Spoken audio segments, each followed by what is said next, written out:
Donc nous voici dans cette nouvelle partie consacrée à la communication des institutions culturelles, enfin aux communications des institutions culturelles. Et nous allons voir aujourd'hui la culture post-Covid. En gros, comment notre contexte a été très formaté par le récent confinement, enfin les récents confinements et la crise sanitaire globalement. Et il se pose la question, notamment, comme cette crise est passée, est-ce que nous avons consommé plus de culture ? Est-ce que on a consommé plus de culture pendant, après ? Comment nous, on a fait évoluer notre rapport à la culture ? Quel type de culture ? Est-ce qu'on a consommé les mêmes choses ou pas du tout ? Est-ce qu'on est resté sur des musées, des théâtres ? Ou est-ce qu'on du coup on s'est dit, bah tiens, il y a de l'opéra, on en profite, etc. Est-ce que ce rapport à la culture a évolué ? Et surtout, voilà, je ne sais pas si vous avez vu sur les réseaux sociaux, mais la grande question c'était, avez-vous fait votre propre pain ? Donc c'est très important et j'espère que vous l'avez fait. C'est le nouveau Rolex en fait, vous savez. Si vous n'avez pas de Rolex à 40 ans, vous avez raté votre vie. Si vous n'avez pas fait de pain pendant votre crise sanitaire, eh bien vous avez raté votre confinement. En tout cas, c'était une situation inédite pour la culture. Je ne parlerai pas du tout des aspects sanitaires, évidemment ce n'est pas le sujet, mais en tout cas, ce qui va nous intéresser nous, c'est quel a été l'impact de la crise sanitaire sur la culture. Donc pendant le Covid-19, oui désolé je dis le, je n'arrive pas à prendre l'habitude de dire là. Donc pendant le Covid-19, donc ça a été une situation exceptionnelle dans le sens où tout était fermé. Ok ? Par la suite, on a réouvert certaines structures avec un protocole très particulier. Donc un pass sanitaire, des masques, il y avait des jauges, il fallait réserver. Donc là, il y a eu plusieurs choses qui ont été mises en place dans les différents établissements culturels. Mais en tout cas, il y a eu la problématique de la fermeture physique à un moment donné. Donc, comment on fait ? Si vous vous souvenez de ce moment, ça a été très particulier de se dire « je ne pourrais plus aller dans un musée, je ne pourrais plus aller au théâtre, je ne pourrais plus aller au cinéma pendant, on ne sait pas ». Ça a été cette grande inconnue, au-delà effectivement de nouveau de l'aspect sanitaire que je mets de côté pour le cours. Et je ne sais pas si vous avez remarqué, c'est avec cette affiche, je trouve que ça a été très fort, déjà le visuel en soi était très intéressant. Le design qui a été fait autour de cette affiche, qui a été majoritairement relayé sur les réseaux sociaux, on a beaucoup de choses sur cette affiche. Et rester à la maison, ça n'a jamais été aussi facile de sauver des vies. Moi, ce qui m'intéresse surtout là-dedans, c'est tout ce qui est indiqué là-haut. Rester à la maison, ok, mais qu'est-ce qu'on fait ? Eh bien, voici des exemples. Travaillez, lisez des livres, regardez des films, jouez à des jeux vidéo, dessinez, réfléchissez, écrivez, cuisinez, dormez, jouez de la musique. Écoutez de la musique, chantez, dansez dans le salon, occupez-vous de vos plantes vertes, appelez de vieux amis, faites de la gym, jouez avec vos enfants ou ne faites rien du tout, mais restez à la maison. Et dans tous ces termes-là, nous avons beaucoup de choses qui sont en lien avec la culture, avec l'occupation artistique et culturelle. Mais la chose que je trouve intéressante là-dedans, c'est qu'il y a cette notion d'injonction. C'est-à-dire qu'on a eu ce ressenti, donc c'est pour ça que je vous disais, si vous n'avez pas fait votre pain, vous avez raté votre confinement, on a eu cette sensation de, si on ne se cultivait pas, on avait raté notre confinement. Je ne sais pas si vous avez ressenti ça pendant votre confinement, mais en tout cas, partout, on a eu des recommandations, des liens, des accès gratuits pour occuper les gens et pour surtout avoir cet aspect culture.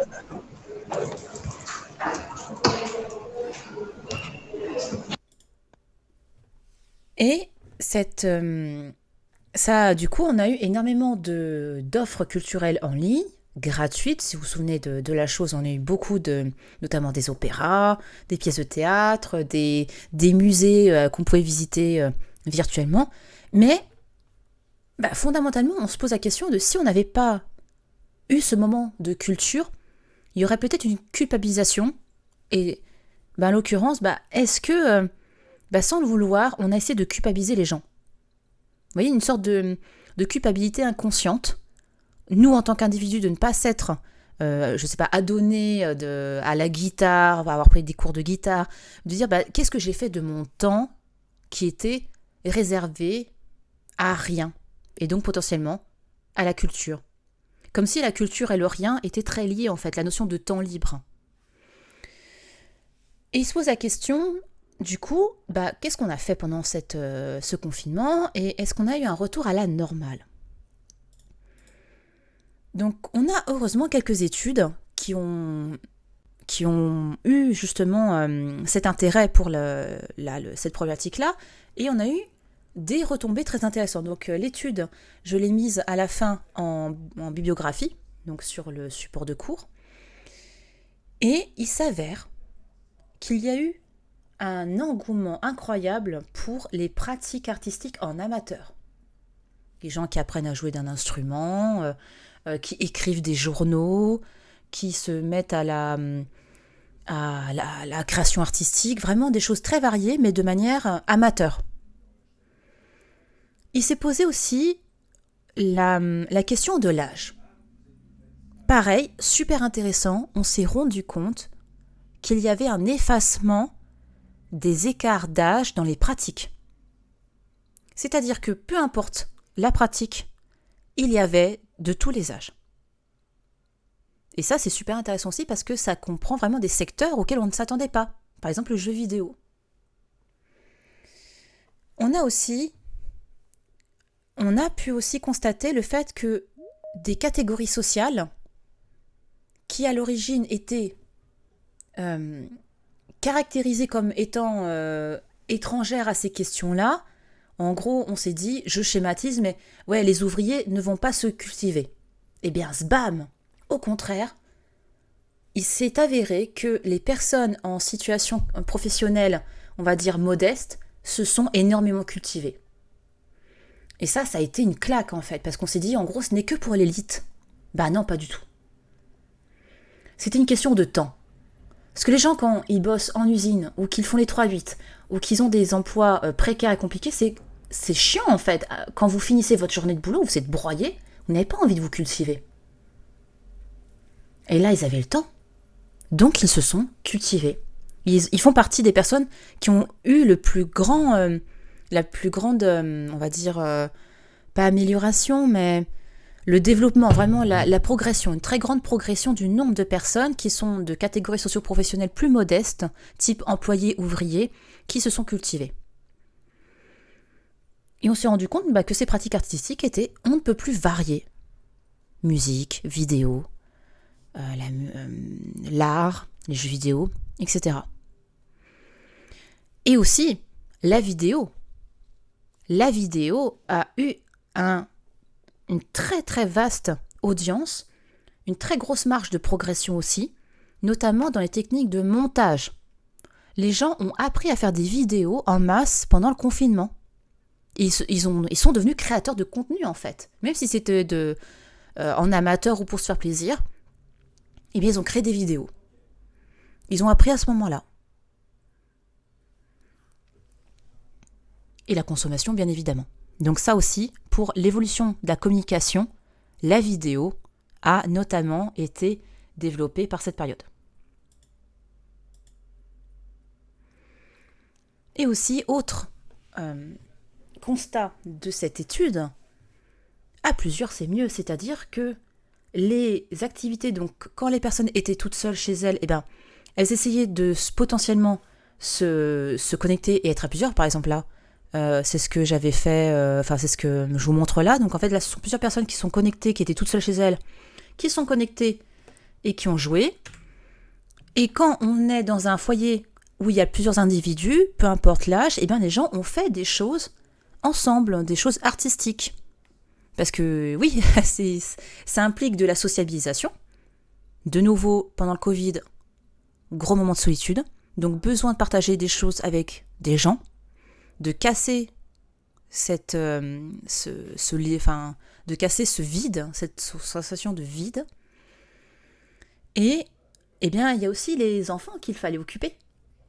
Parce que les parents, ils avaient normalement l'école ou les crèches. Eh bien, il fallait s'en occuper de ces enfants à la journée.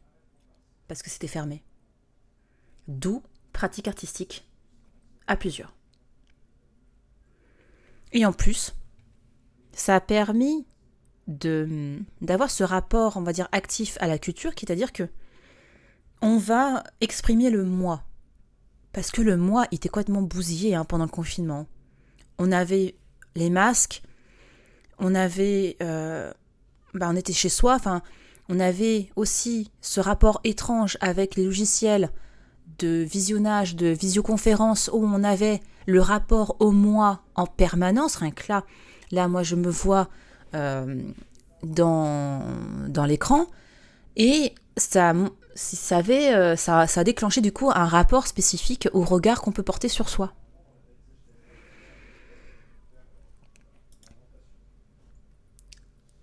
Et cette culture multipliée par les écrans, donc cette culture d'écran, ça impliquait des nouveaux usages. Notamment avec le hashtag culture chez nous, où il y avait la variante culture chez vous, culture chez soi, il y a eu plusieurs hashtags, mais en tout cas, le culture chez nous a eu le vent en poupe. Et en gros, l'idée, c'était de faire preuve de créativité et de prendre des œuvres, par exemple, qui nous intéressaient, d'en discuter, de montrer soit des... Rien que là, je vous ai mis l'exemple de ces reconstitutions théâtralisées des personnes. Si on mettait en scène des déguisements, on se mettait en scène pour montrer des œuvres, ou alors des personnes qui faisaient des expositions virtuelles, les musées, les structures culturelles, quand elles partageaient leur contenu gratuit, il y avait marqué en général le hashtag culture chez nous. Parce qu'il y avait derrière des besoins ludiques, des besoins d'évasion, et en plus avec des enjeux de communication sur les réseaux sociaux. C'est-à-dire que les structures communiquaient pour garder ce lien avec les gens. Et aussi parce que, il faut imaginer, une structure culturelle, par exemple un musée. Le musée est fermé, mais ça ne veut pas dire que les gens qui y travaillent sont, on va dire, en chômage technique. Certains continuaient leur activité chez eux, et notamment, il y avait des enjeux de communication, donc de promouvoir finalement la structure culturelle et surtout de garder un lien social très fort avec le public. Parce que sinon, ça fait partie des missions de la culture. Et c'est ce que je vous disais, donc on a aussi constaté que, en général, c'était les personnes qui avaient un peu moins de 40 ans, qui avaient les pratiques les plus variées, mais en tout cas que toutes les tranches d'âge et toutes les catégories sociales, notamment les catégories sociales plus populaires, étaient touchées.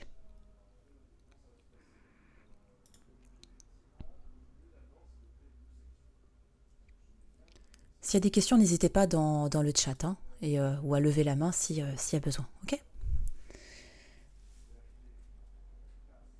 et il ne faut oublier que la nature même des lieux culturels, c'est de créer un lien.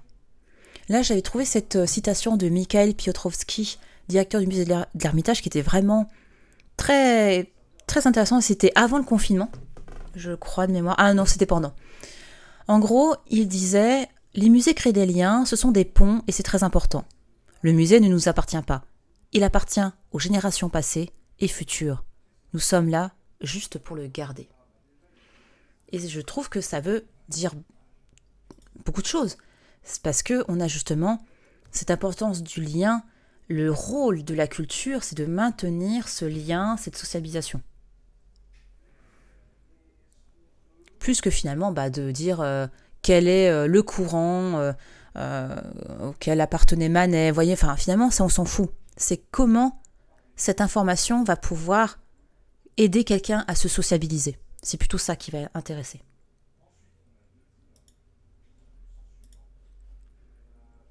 Et également, ce que j'ai trouvé intéressant pendant cette période, c'est l'importance du vide. C'est-à-dire que on était à une période où, paradoxalement, il y avait une angoisse et en même temps une frénésie du vide. Et ça a été d'ailleurs un style qu'on a retrouvé sur les réseaux sociaux à travers différentes photos ou des prises de vue par des drones. On appelle ça le ruin porn. Vraiment toute cette esthétique autour des lieux mythiques complètement vides parce qu'il n'y a personne dehors, alors que d'habitude il y a pléthore de monde parce que c'est des lieux touristiques importants. Et là il y a cette notion de silence et de vide. Et vous aviez même un compte Instagram qui s'appelait Beautiful Abandoned Place, où vous aviez justement des photos qui vous montraient tout ça. Et qui a eu un très grand développement de nombre d'abonnés pendant le confinement, justement. Et en même temps, il se pose comme je vous dis, c'est très ambigu. C'est-à-dire qu'il y a cette fascination de dire « Ah, trop bien, enfin, on voit le Colisée, il n'y a personne, ça gâche pas la vue, on peut faire des belles photos. » Et en même temps, il y a ce côté aussi anxiogène, ce côté, c'est inédit.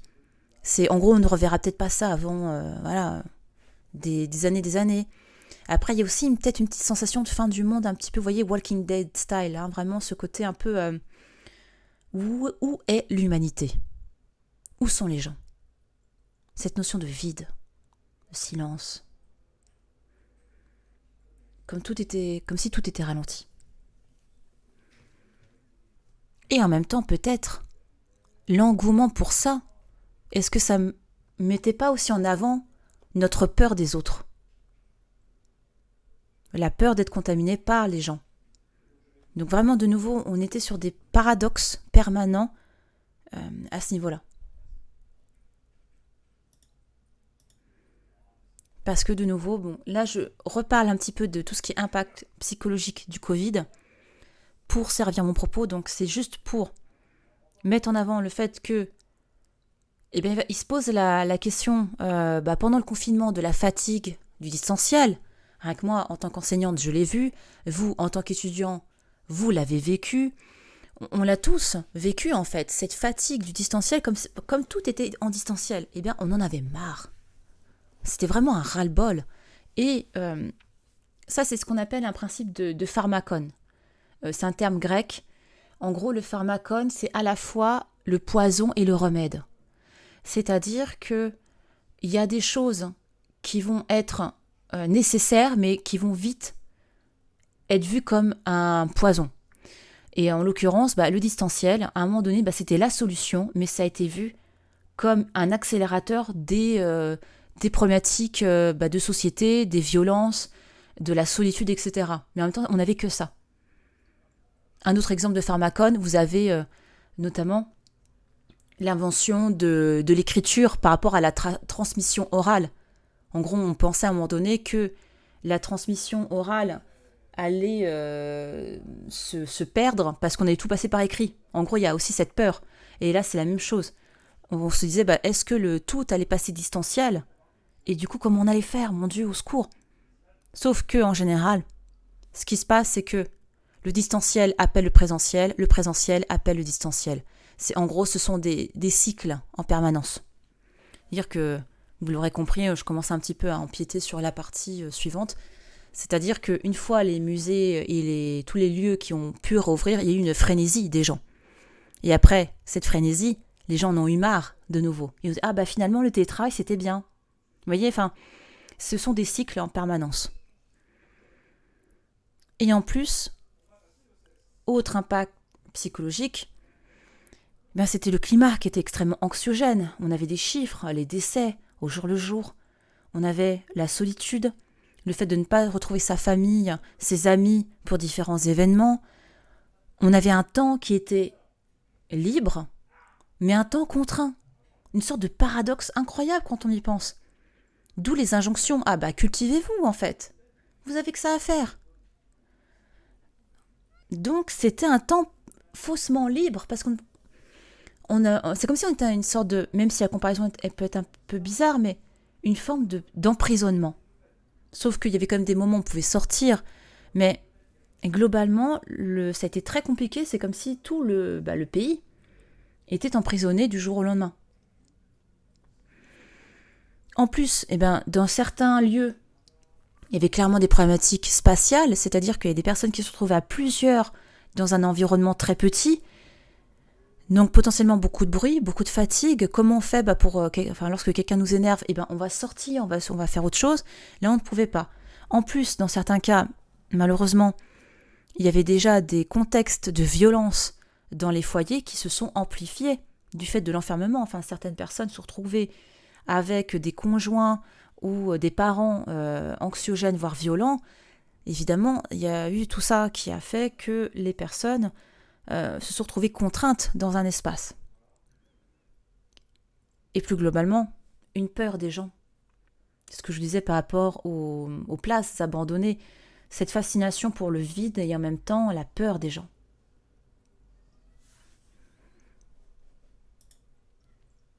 D'où le rôle de la culture et de l'art. Même si ça ne répond pas à toutes les problématiques que je viens d'évoquer, il y avait quand même un but sur cet encouragement permanent à se cultiver. L'art et la culture apportent de nombreuses choses en fait. Il y a des bienfaits qui vont être sociaux, des bienfaits qui vont être psychologiques, des bienfaits qui sont aussi philosophiques. Là, je vous ai mis pour les citoyens, pour la communauté, pour la société, pour l'économie. Pour les citoyens, donc ça développe sa créativité, une pensée transversale, une pensée critique. Le cerveau continue de réfléchir, il n'a pas l'impression d'être complètement contraint et abruti. Il n'y a pas d'autre terme. Pour la communauté, les gens, ça leur a permis de se rassembler sous couvert de culture. Si on faisait tous ensemble un Zoom pour jouer de la musique, donc il y a un côté de rassemblement. Pour la société, c'est l'identité. Enfin, la France, avec son identité patrimoniale, il y a de quoi faire. Hein. Et pour l'économie du pays, les dépenses. Les dépenses auprès des libraires, le cinéma, etc., les musées. Il y a forcément derrière une problématique financière. Même si il y a eu des soutiens financiers de la part du gouvernement, il y a quand même eu un monde sinistré dans le monde de la culture. Notamment le théâtre contemporain.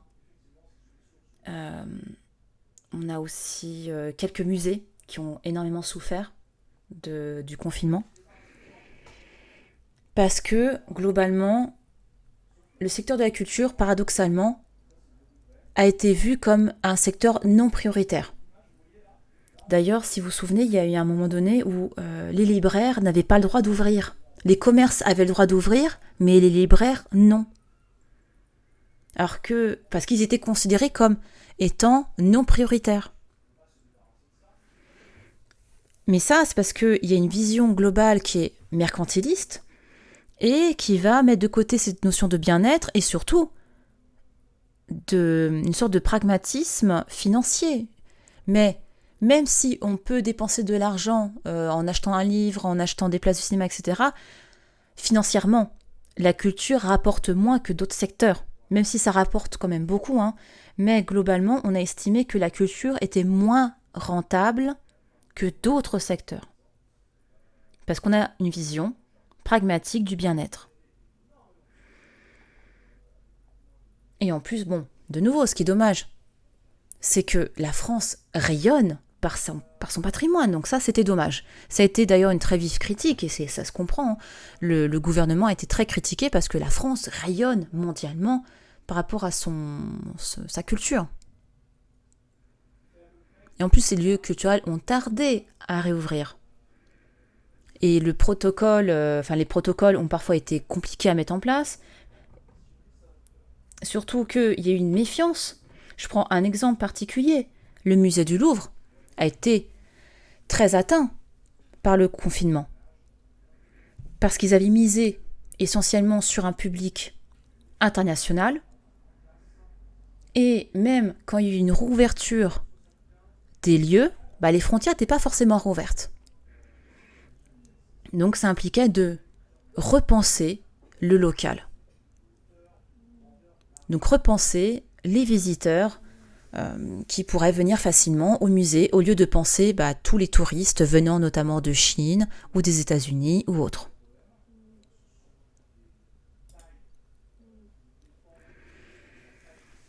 Tout ça pour dire que la société a évolué au niveau des pratiques. Même si, attention, il y a certaines incertitudes qui persistent, c'est-à-dire qu'on a eu une autre étude qui disait que globalement, une personne sur deux pense que les pandémies seront notre quotidien.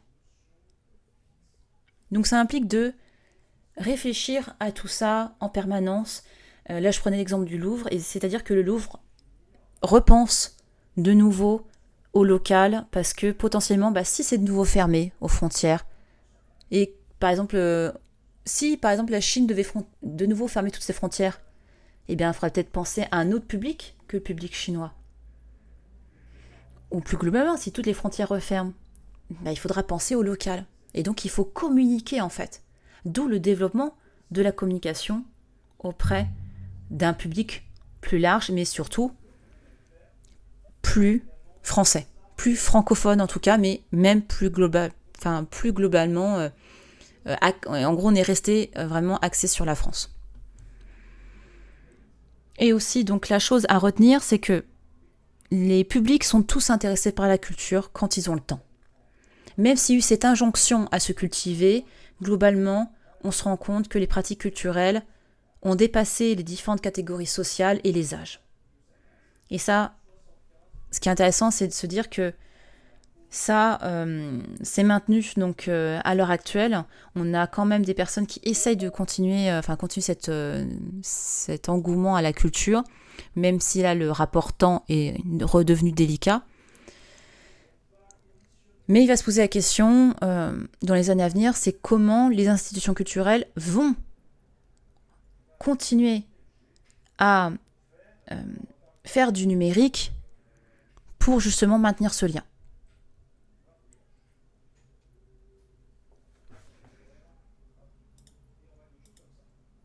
Et voici l'étude que je vous parlais, donc pratiques culturelles en temps de confinement 2020, et autre site que je vous recommande, c'est The Conversation pour la bibliographie. Est-ce que vous avez des questions par rapport à cette partie ?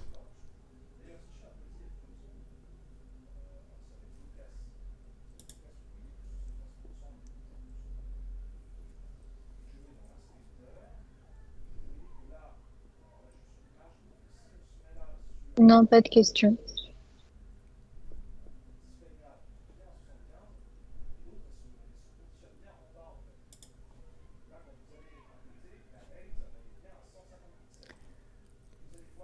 Ok, bon, tant mieux si tout est clair pour cette partie.